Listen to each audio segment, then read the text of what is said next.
And I'll just check this other thing.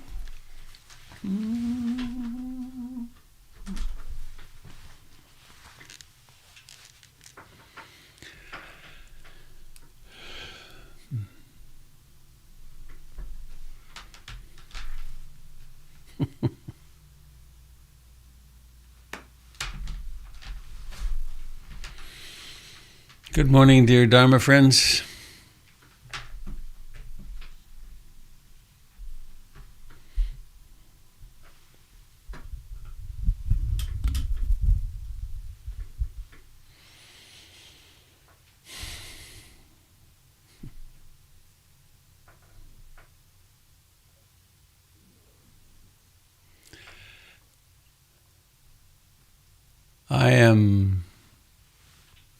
I am that which thinks of itself as Robert Beatty.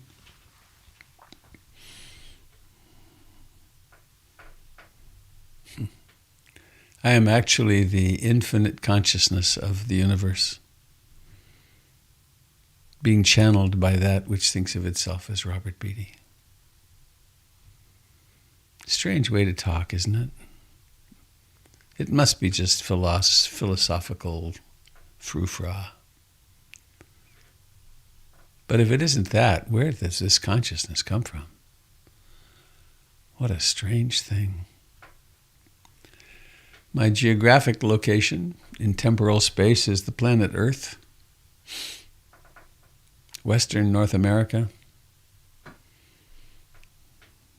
Big river nearby, the Columbia, starts way up in Canada in the Columbia ice fields. And the Willamette, even closer. And I'm in a little house, a little wooden house. My backyard, interesting phrase, as though it were mine. And this is a broadcast of the Portland Insight Meditation Community.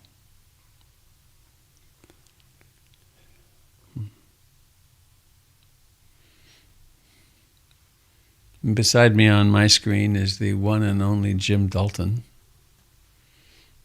a blessed gift in my life for many decades. And here you are. I'm really strengthened and touched.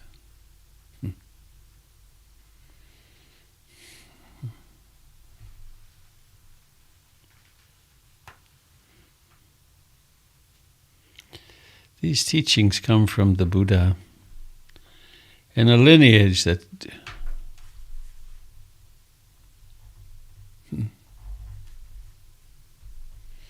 comes through Lady Sayadaw U Ba Khin and Ruth Denison.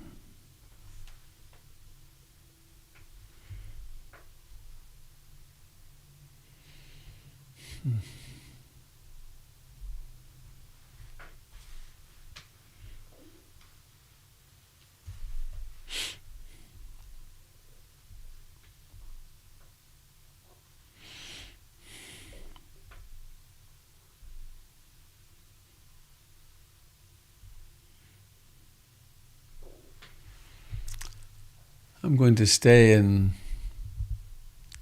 Mary Oliver territory today.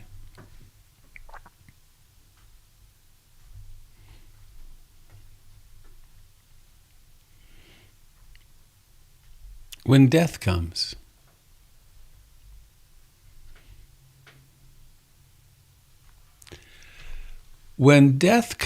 like the hungry bear in autumn, when death comes and takes all the bright coins from his purse to buy me and snaps his purse shut. When death comes like the measles pox.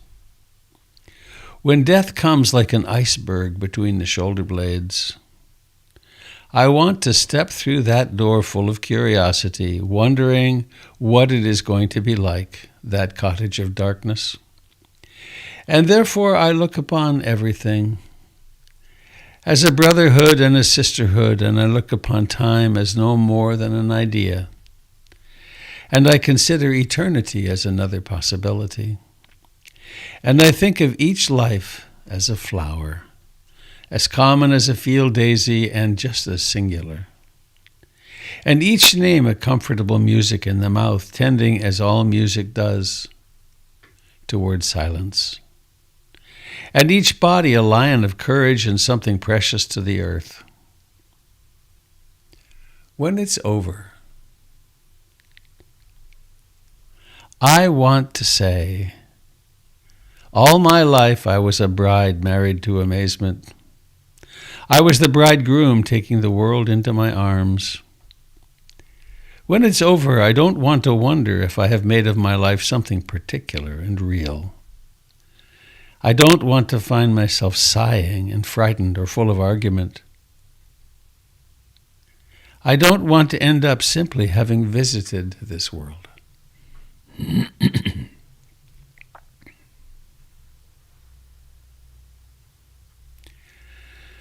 When death comes like the hungry bear in autumn, when death comes and takes all the bright coins from his purse to buy me and snaps the purse shut, when death comes like the measles pox, when death comes like an iceberg between the shoulder blades, I want to step through that door full of curiosity, wondering what it is going to be like, that cottage of darkness.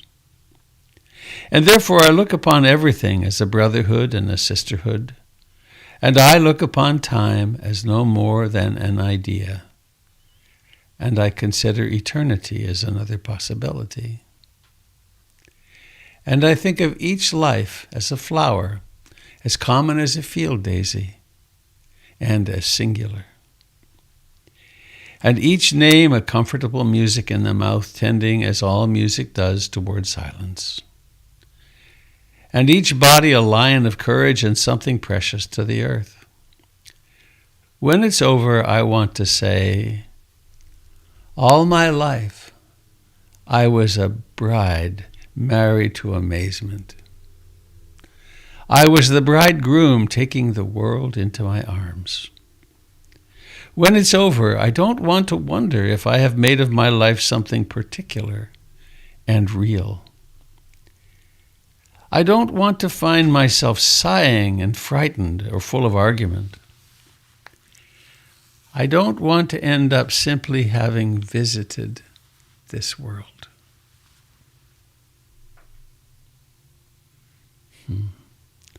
I don't want to end up simply having visited this world.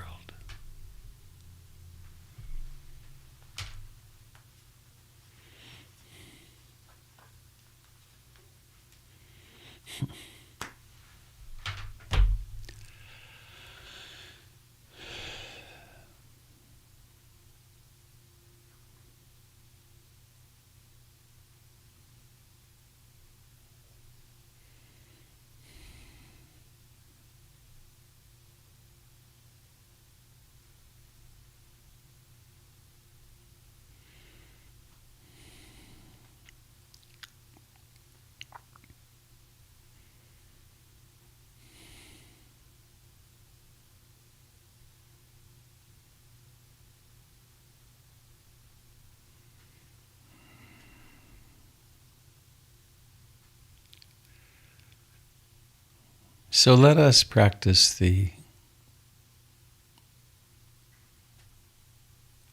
daring, the brave willingness to actually participate in life.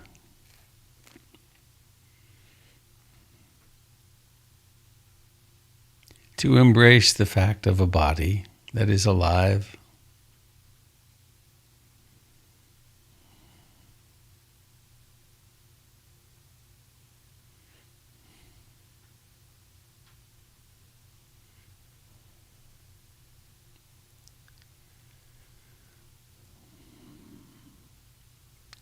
to embrace the fact of a body that breathes,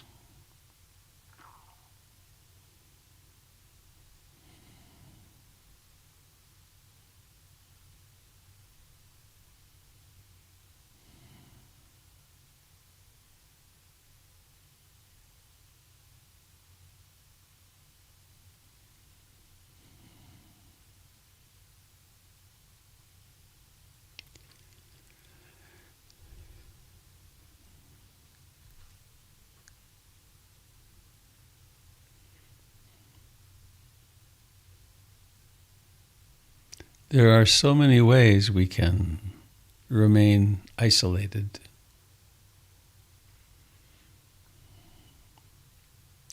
We can stay lost in thought.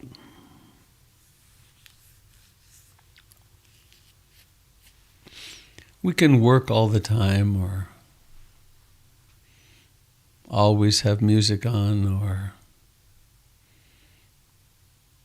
be preoccupied with the news and the suffering of the world.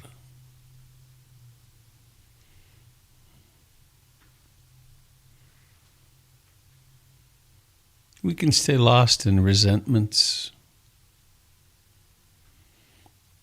plans for the future, fears of the future.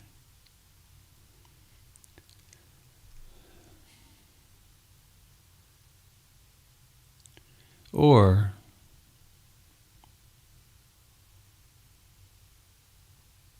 we can awaken in this moment to this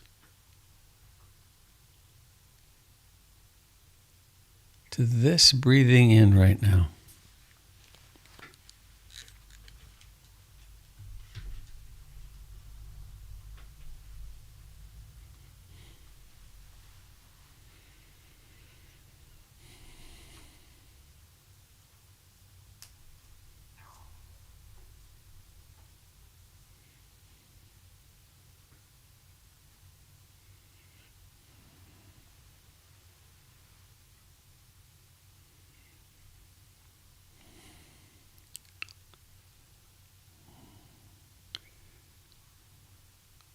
We could notice the aliveness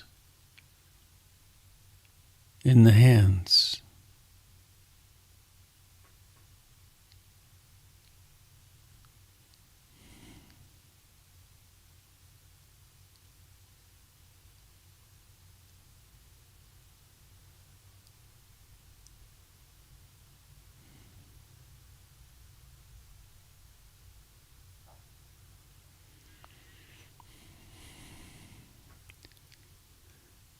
We can awaken to the aliveness in the feet.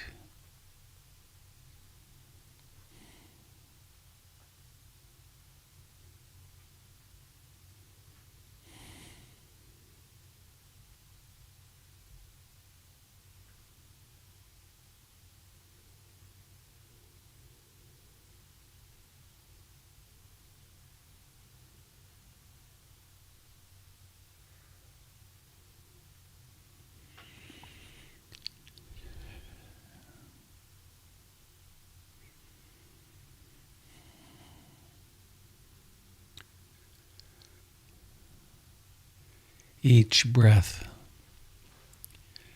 is an invitation to intimacy with life.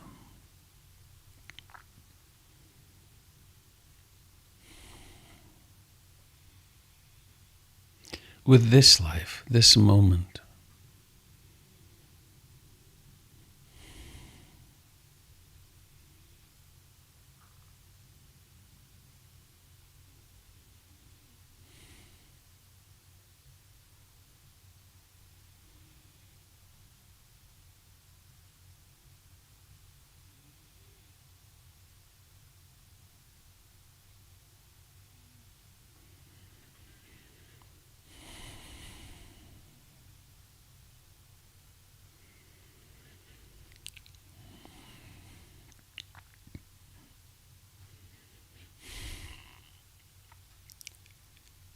In addition to the life of the body, of course, there's the sense door mind,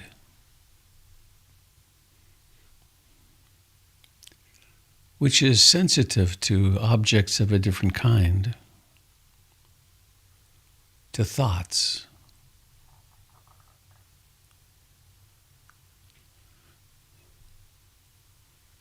to energies of different classes, the class of desire, wanting, the class of rejecting, disliking, aversion,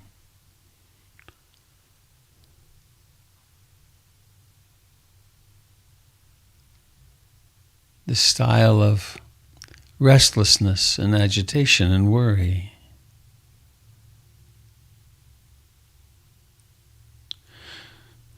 or of sleepy dullness, sloth and torpor, lack of interest.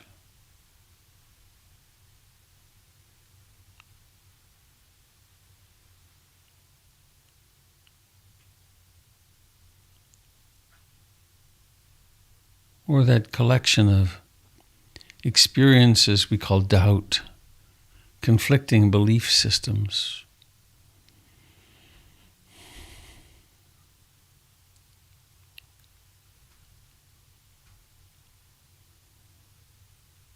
We use these hindrances to fertilize our garden of awakening.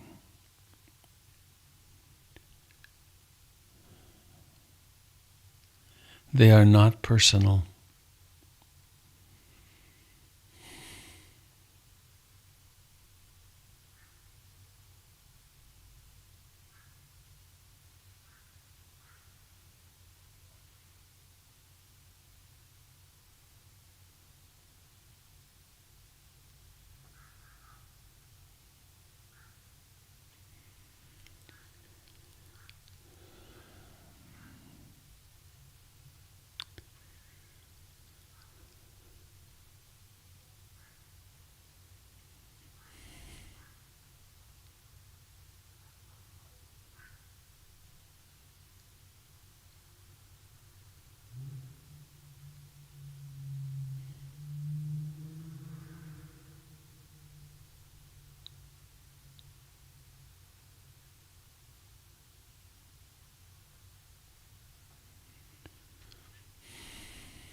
And so we have this in-breathing and out-breathing as our location, as a beacon.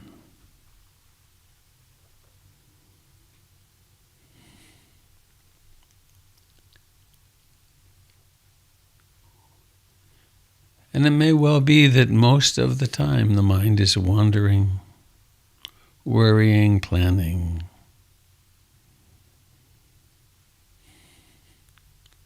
But then there are those moments, this moment right now,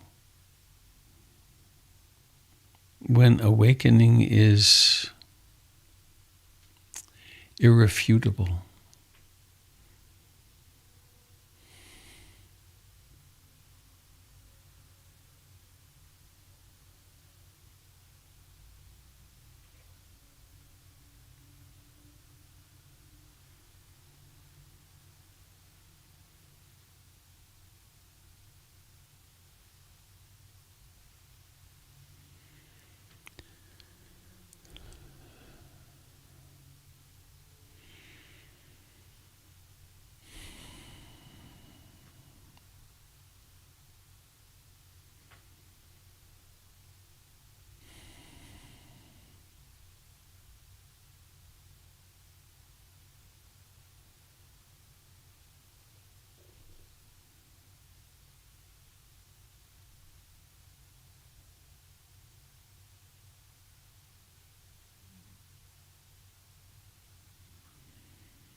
As, as a human being,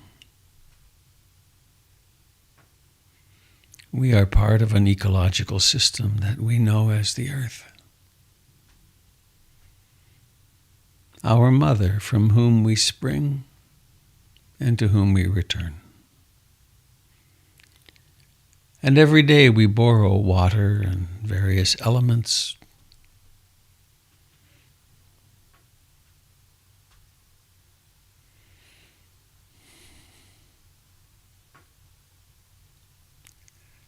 As such, we are an ecological system. The human mind is an ecological system.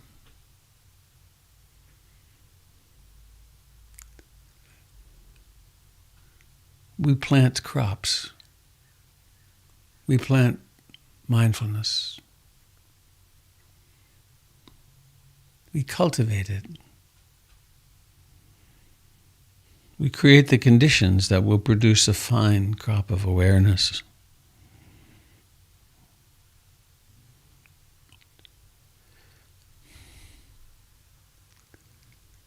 We cultivate the conditions for curiosity. So our meditation is so much more than just calming down. It's how does this thing work?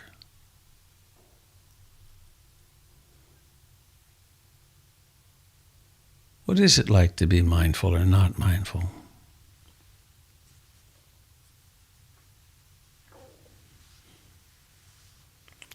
We cultivate energy and persistence. We practice with regularity and support one another and bring mindfulness into every daily activity we can.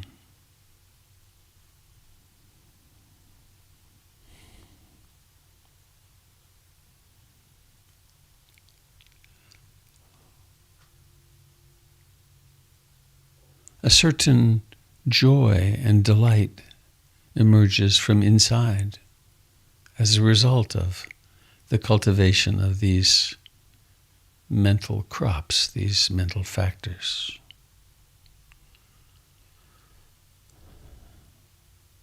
A certain radiance in the mind. We plant crops of concentration. Coming back again and again and again to the breath, or to the life in the hands, or to study some mood.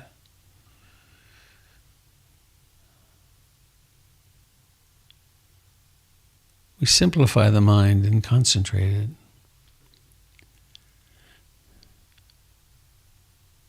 Tranquility sometimes emerges.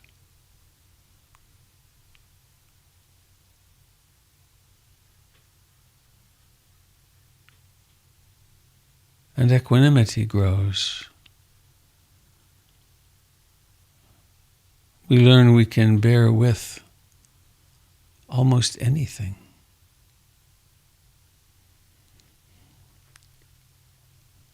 And less are we blown completely off center by life's challenges.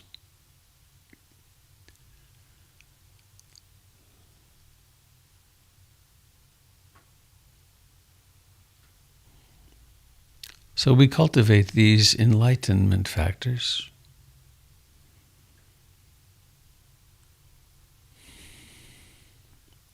Chief among them is this mindfulness, heart mindfulness, that which knows.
moment by moment,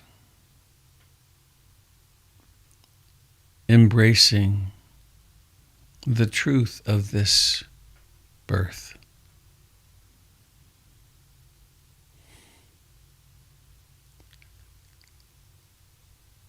Aware and awake to the extraordinary life which is pulsing, vibrating, warm and cool, pleasant and painful, neutral, in this that we take to be our body.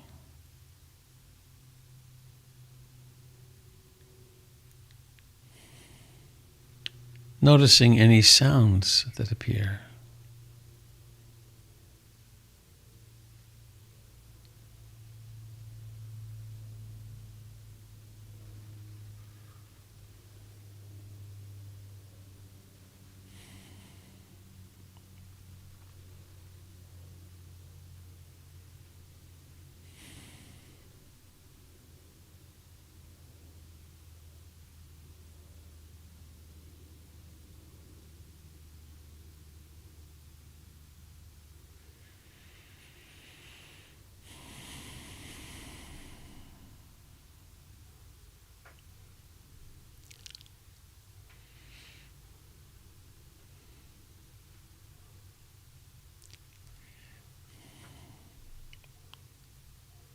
In our garden of awakening,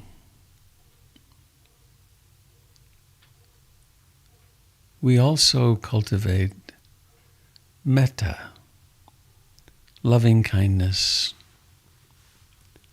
love, in which there is room for everything.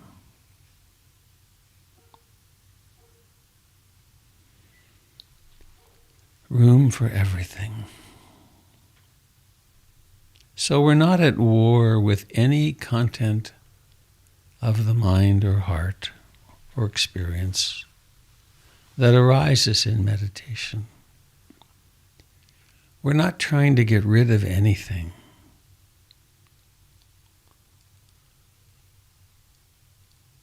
Ultimately, we're not trying to achieve anything.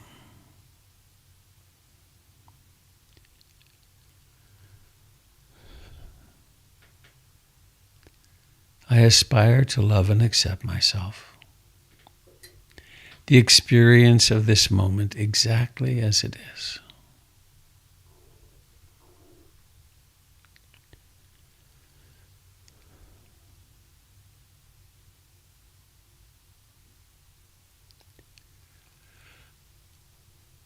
If we practice frequently and with sincerity,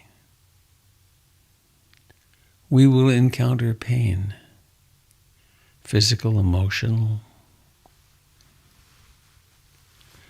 Old traumas will appear, sometimes things we thought we had dealt with completely in the past. This isn't a mistake.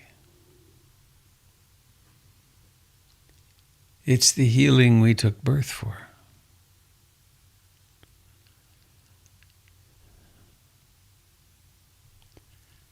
And so we bring compassion. We grow compassion. We develop compassion. The ability to suffer with ourselves, with equanimity, with patience.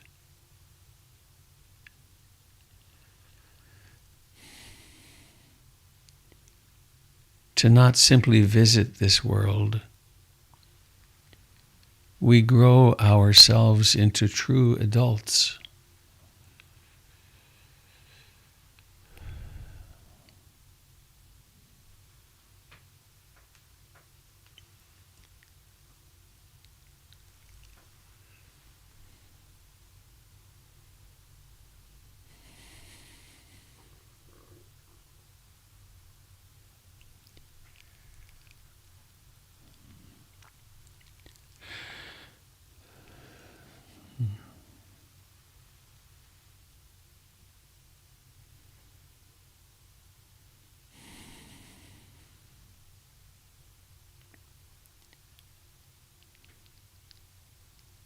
And we might add to our awareness practice a simple mantra. On the in-breath, we might say,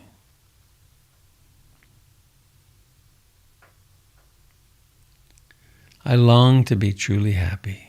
May I be happy. And it's not just a happy mood, it's may I know the happiness of true liberation. May I be happy. And then on the out-breath, may all beings be truly happy. And so we breathe in the very fabric of our lives. May I be happy.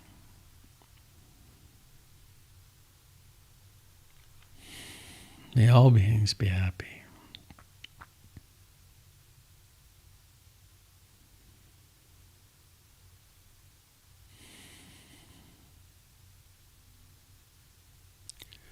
Or you might pick a person or a class of persons, a species of animals,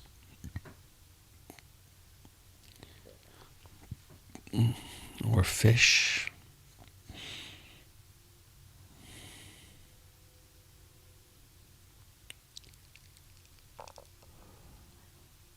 and allow your own intuition to come up with the words, the intention.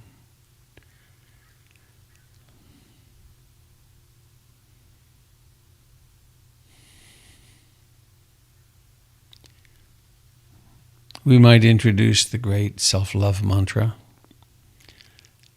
with I love you with your name at the end.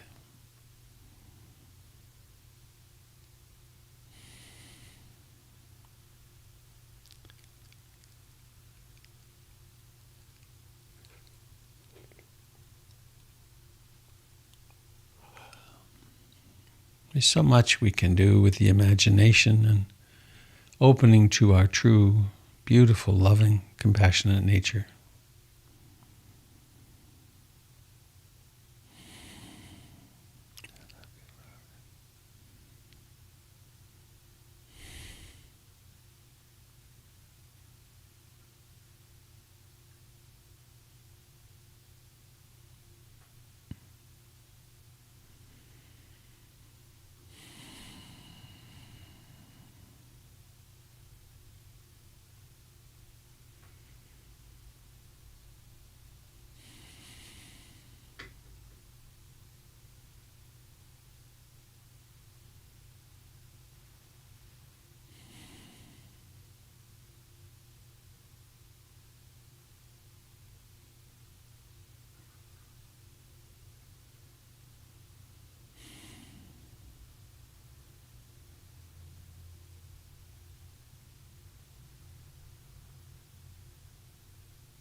So, friends,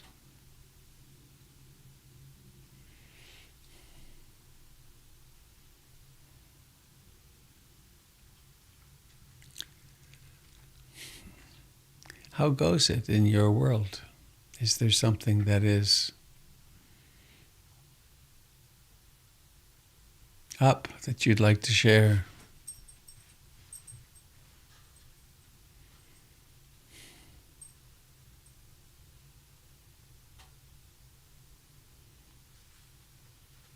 I think my sound is working.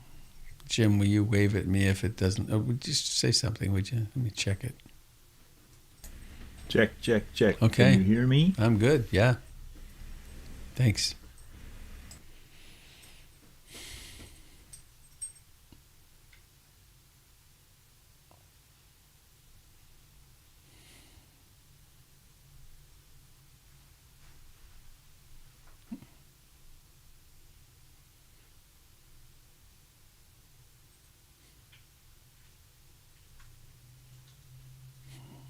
Colin Powell died.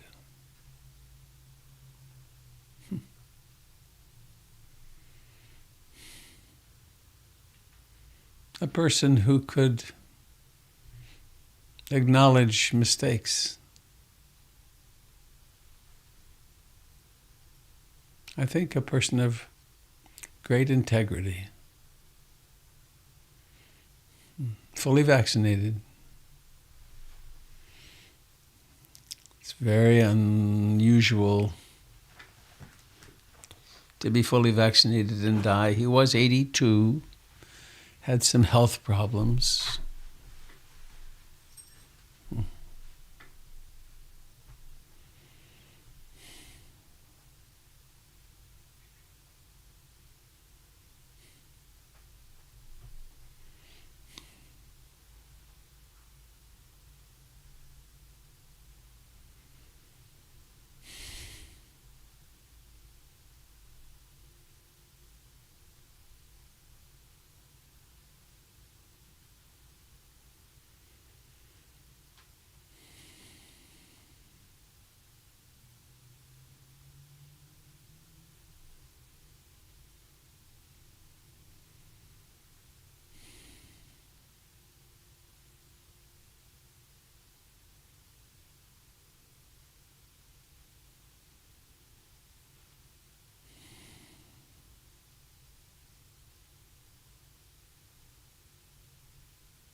I might draw your attention to the robertbeatty.com website. Emily Schriefter is helping. She has significant skills in film and audio editing. And if you scroll down on the page, is a place where there's 3 icons. The one on the left takes you to YouTube, which is the recording of this. And it's a recording without all the faces. It's just me. And then the middle icon is for guided meditations. And there's only 4 or 5 now. I'm planning to, as they emerge, to have her select them and put them there. It's kind of sad. The meditations on the PIMC website are 25 years old, and they're okay. It's the same old practice, but so I'm going to replace those, the ones on the website also, like a guided meditation on pain release or anxiety, as they emerge, and I'm asking her to grab them, like I'm going to ask her to grab this morning's meditation period. So thank you, Emily, for doing that. And then on the right of the 3 is the audio of the Sunday Dharma talks. So it's quite a resource that I haven't been using well, or haven't been letting anybody know it's there. So that's available. Something to listen to perhaps on one of those nights when you're awake in the night or when something tough is happening.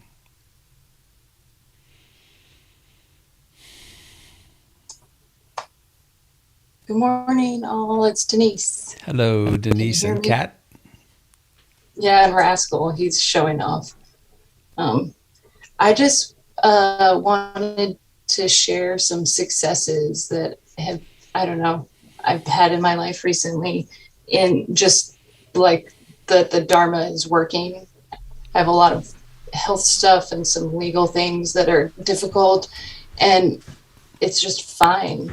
I had this huge meeting at work where someone else kind of took credit for a lot of the work that I had done, and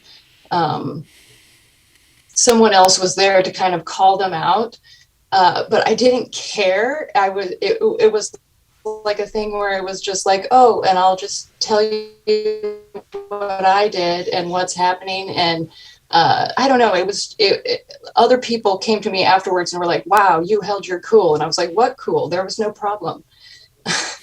Like it just was no thing.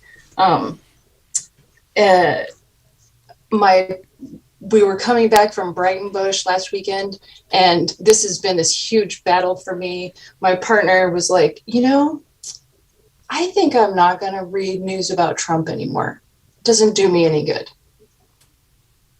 And this is something that we have fought about for like forever, because I'm like, what are you going to do? What are you going to do? Why are you yelling at me about this man that is not a part of our life? Mm. And I quit for a while ago. I quit about a year ago. I just quit engaging with that, because I was like, what's the point with me fighting back with you? And it took a year of me not doing something about it, but it worked. And then this last thing is kind of embarrassing, but yesterday you were talking about people not feeling comfortable having the camera on them, or being maybe unaware that people might be looking at them. And yesterday I was having like the worst agitation during meditation, and I was on my tablet, and so I was looking at like the 4 people that were in my little window, and I was watching them meditate because I couldn't even like sit myself. And then I was like, oh no, I'm doing the thing that we're not supposed to do. And so Eric and Christopher, I apologize. I was watching you, so now you know. and I'm done with all of my successes. Thank you, Denise. Very beautiful.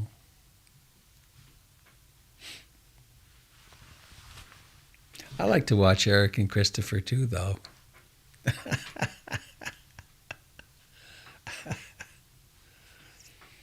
Whenever two people love each other, it's nice to watch. It's good. It feels good to watch, to be part of.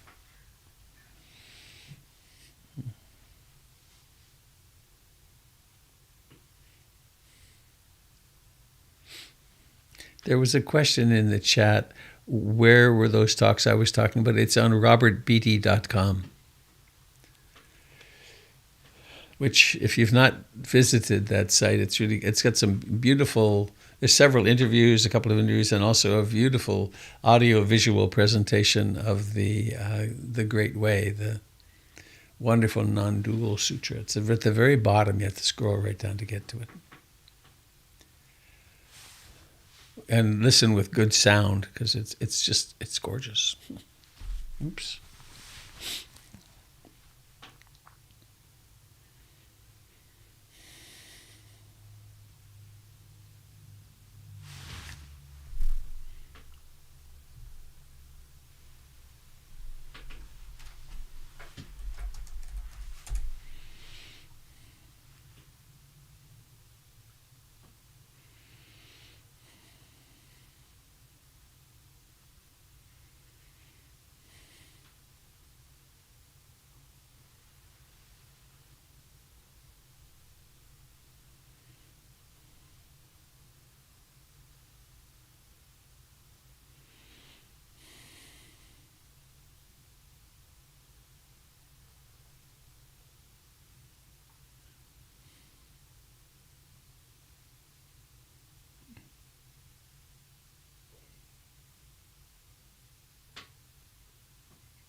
I have a thank you here for Tim Blood, who just reminded me he created my first website back in the early days of the internet. You also ultimately convinced me via Jennifer to switch over to Mac. That was huge. I was struggling with using the slide projector, and oh man, it went on and on and on and on, struggling tech support. And then I came home from I went to bed one night, and I found a box on my pillow from Jennifer. It was my first Mac, with a card that said, "This is your other lover. Please don't forget about me completely."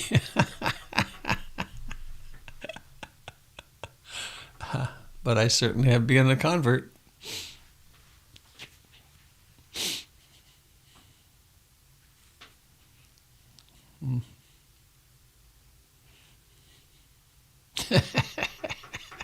Yeah. I have 4 Apple devices within 2 feet.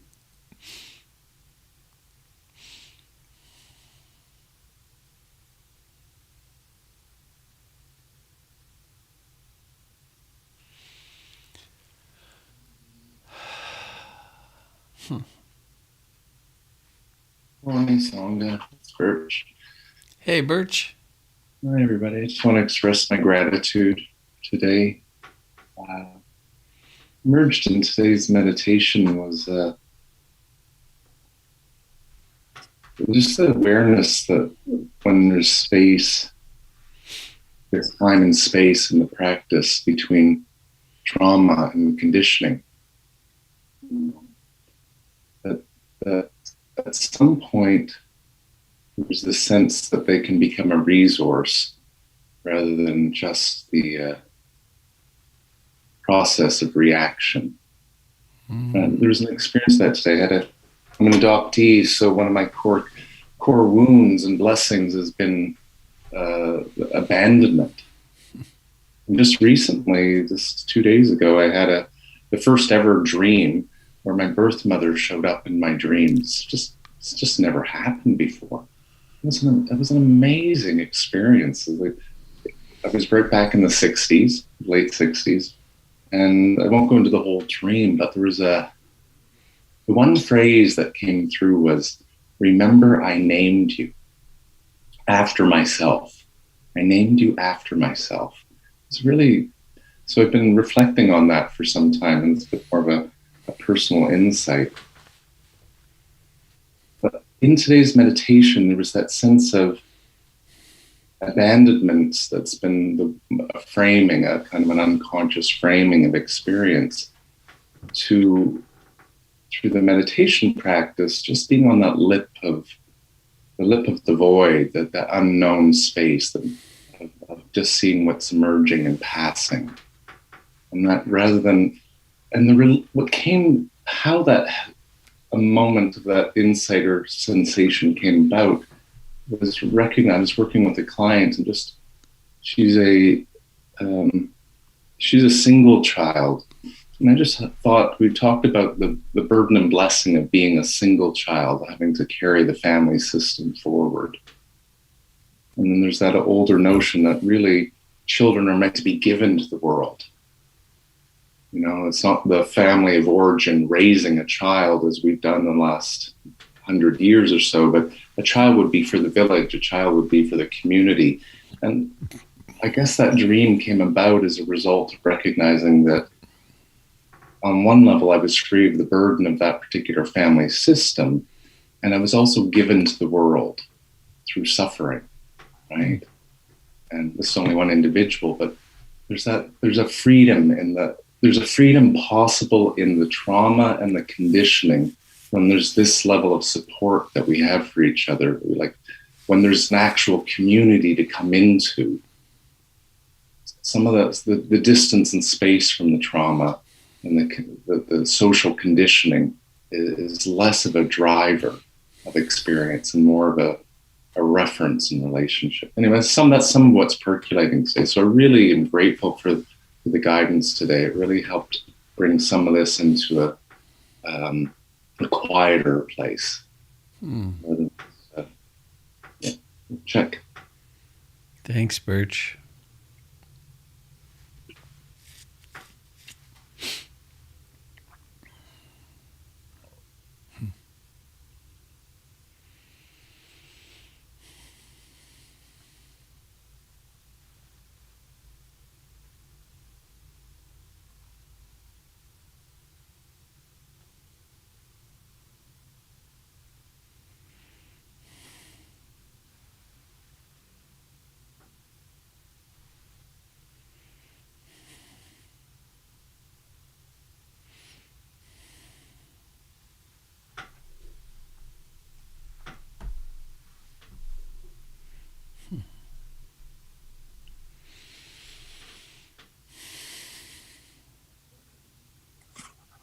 Hey, Robert. It's Tim. Hi. Hi. The other Tim. Hey, I just wanted to offer this book that I just finished reading called Homegoing. Really pretty wonderful book, pretty powerful. Traces about 8 generations of 2 Black women in this country, and they were stepsisters, and one kind of went one direction and the other went a parallel direction, and it takes it all the way up to kind of the current day. It's fiction, but homegoing, very highly recommended if someone is interested.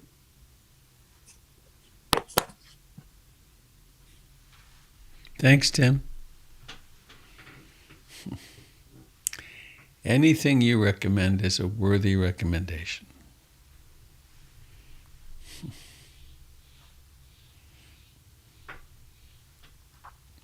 Over his career, Tim Blood assisted how many thousand people in whole message communication and really how to become more whole human beings at Lane Community College. And a high point was that Lane had access to Hasita House over at the coast near the lighthouse, and we could do weekends over there. And we created a community ed class 2 or 3 times and you came and did a weekend workshop over there with 20 of us lucky people on a couple occasions. It was pretty wonderful. It was wild. Right there on the bluffs. Yeah. You remember, of course, the night when I led everyone down that difficult little path with no lights, holding hands. There's one famous route there that's easy to trip over if you don't have light. Yeah. It was I used to share with students the idea that, we've got the continent and the ocean coming together, two huge land masses. And then there's the lighthouse, which is a point on that line. And just what a special place. And having you there those times was really wonderful. Remember the loving kindness circle with the bell up by the lighthouse overlooking the ocean? Oh, that was great. Yeah. Such a privilege to be able to do such things. Absolutely, yeah.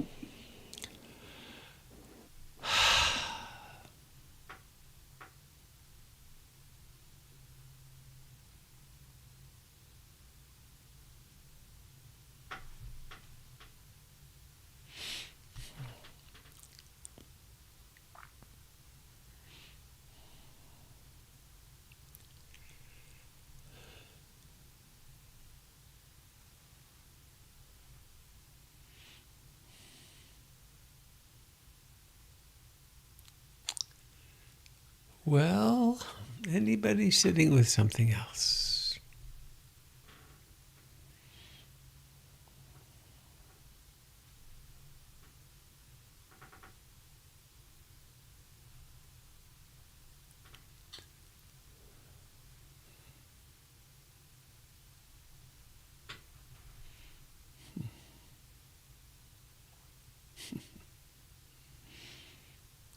So let's close this morning in a different way.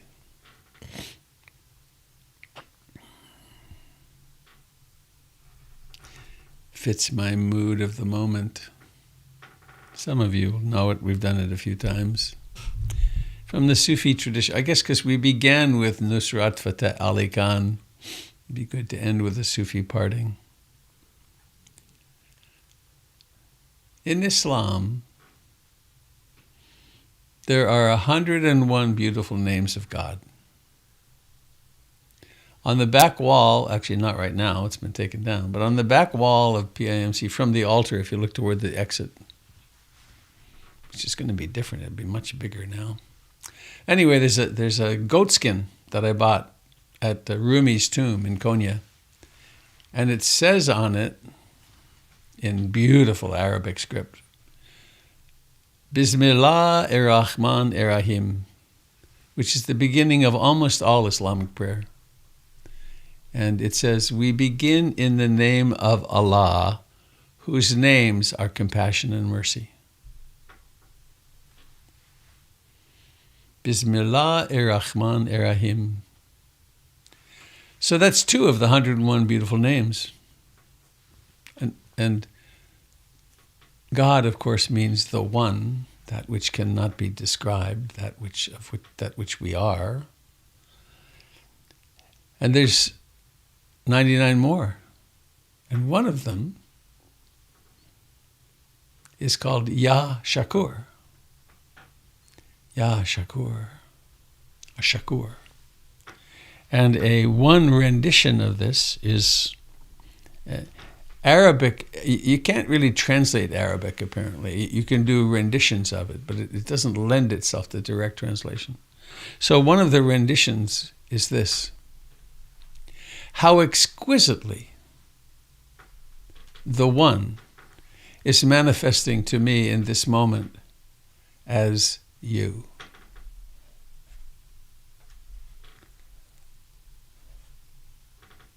Right? The one. And there's a gesture, a hand gesture to it. It goes like this. We take our hands to the heart. And we fill our hands with all the heart energy that we have. And then we pick someone on the screen. And then we say to them, Ya Shakur. And we remember what it means, how exquisitely God, the One, the mystery, is manifesting to me in this moment as you. And it's a particular, it brings the ultimate and the particular, the one and the individual together. So we'll do it 9 times at a nice, not hurried pace. And let's unmute, because I think it'll be fun that way. We'll have music to accompany our greetings. So, taking a nice deep breath. Ya Shakur. Ya Shakur. Ya Shakur. And pausing a moment, remember that someone is seeing you as that as well. Ya Shakur. Ya Shakur. Ya Shakur. Ya Shakur. Ya Shakur. Ya Shakur.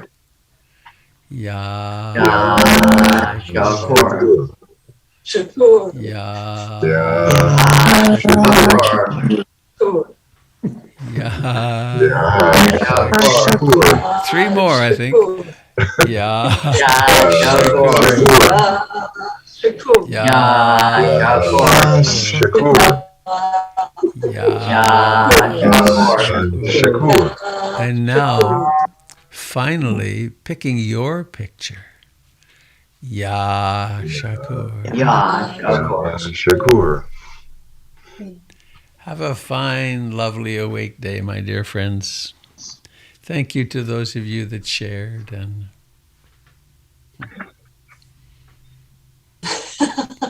There we go, cats and dogs. well, I will be heading off into my day much buoyed up by my time with you. Thank you. Thank you, Robert. Thank you, Robert. Thank you, Robert. Thank you, Thank you, Sangha. Be well, be well, be well. Thank you. Goodbye, friends.